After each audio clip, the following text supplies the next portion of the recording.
Hey friends, hope you're well. I think I have finally found the robot vacuum for the masses. I've been testing out Roborock's new Q Revo for the past 2 to 3 weeks, and it is shockingly good for the price. It has all the high-end bells and whistles of expensive robot vacuums, like an obstacle avoidance system, self-drying, washing and emptying, plus the ability to both vacuum and mop. Yet, somehow, it's half the price of Roborock's high-end lineup, the S7 MaxV Ultra and S8 Pro Ultra. In this video, let's figure out why it's priced the way it is, and I'll go over the experience of using it in the past 2-3 weeks to automatically clean my very messy studio space. Thanks Roborock for sponsoring today's video. As always, opinions remain my own. So I've owned and used plenty of robot vacuum cleaners, from Roborock's S7 MaxV Ultra and Narwal's Freo to an iRobot years and years ago. I personally love them because they're a piece of tech that brings a lot of tangible convenience to my daily life. I have them set up to automatically mop and vacuum this studio when I'm out at lunch, so by the time I'm back, the floors are nice and fresh, saving me hours and hours from vacuuming and mopping.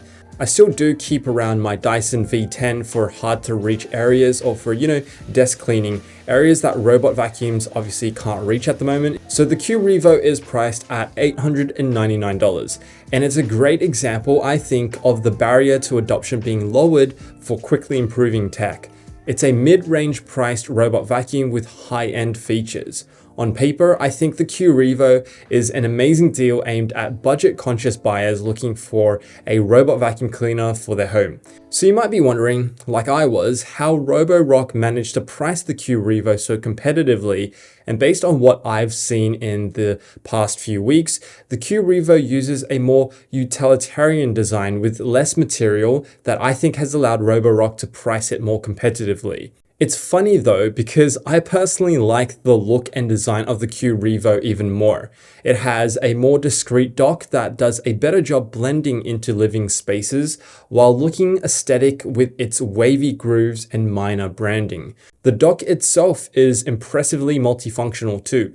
It has a 2-bucket design, one for clean water, the other for dirty water. It cleans its mops after every clean, dries the mops with 45-degree heat, empties the vacuum dust bags automatically, and also automatically refills the robot's water tank. It's an impressive feature list for $900. Moving on to the vacuum itself, this thing does almost everything the S7 Max Ultra does, and even adds something it doesn't even have, a new dual spinning mop system. These oscillating dual mop pads are an important new addition and tend to do a better job of getting hard stains out of floorboards, and it's also able to lift its mop up, specifically by 7mm, when it sees carpet or rugs, so it can then start to begin vacuuming. The Q Revo surprisingly uses the exact same tech obstacle avoidance system as the S7 Max Ultra, and although it's not as reactive as my S7 Max Ultra, it does a perfectly fine job in this studio space. So I placed a few random objects on the floor that are usually on the floor anyway, like plants and tripods, and it navigated its way through the objects smoothly, but cables on the floor do require a rescue mission to save it from choking. Now comes the most important test, which is how it vacuums and mops. So on the floorboards here, it does extremely well. It outlines the edges of the room and then cleans in an S-shaped bend within the outline so no spots are missed. I also tested its suction power with my usual method by finely shredding paper on the floorboards, and it picked up almost all of it, sometimes missing a few bits here and there. I think it's similar in performance to my S7 MaxV Ultra, if not slightly better with the Revo's 5500 PA suction power, which by the way stands for Pascal Pressure Unit. And that's pretty surprising again, considering how much cheaper it is. It's also noticeably better than my Narwal Freo, which does a decent job on floorboards, but would often miss strands of hair and cardboard, likely due to its lower 3000 PA suction power. So to give you an idea between the Narwal Freo and the Q Revo, which are similarly priced, here is an example of it picking up the exact same shreds of paper on the floorboards. And then on the heavy wool rug here, it also does a pretty decent job removing the piling from the wool. So I'd imagine it also do a pretty decent job with pet hair, but I don't have a pet in the studio here obviously, so I can't say for certain. Moving on to the mopping, this is the test I was most excited for since the studio floors get quite dusty from all the boxes and camera gear that comes in and out of this place. So the dual mops underneath the Revo thankfully make a difference in mopping results. After its first mop, it picked up a lot of dust and grime on the floorboards. Results are quite similar to the Narwal Freo, which also has a great dual mop head setup.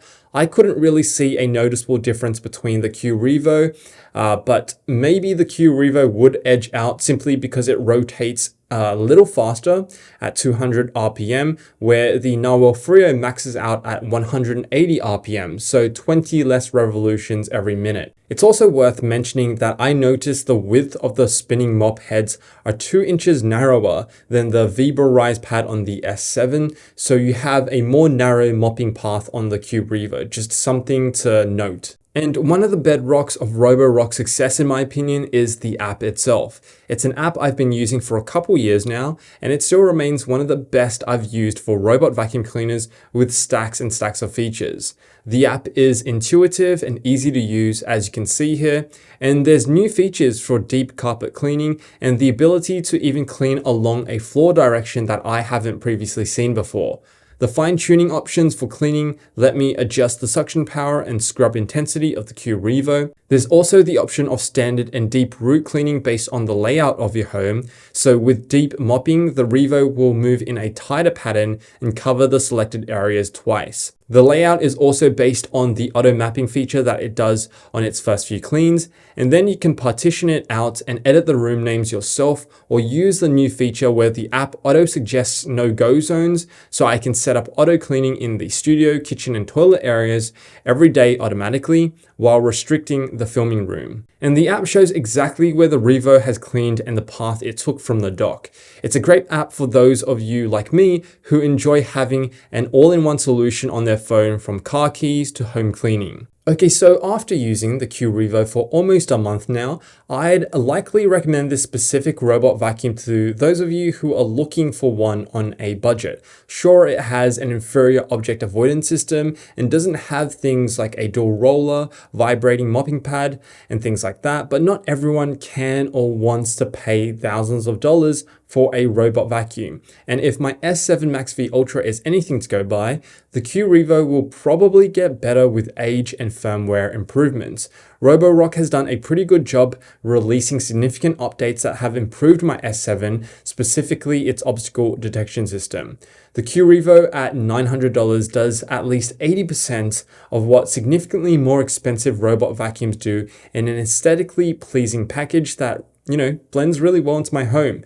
And the crazy part here is Roborock's passing on a $200 discount on the Q Revo for my audience.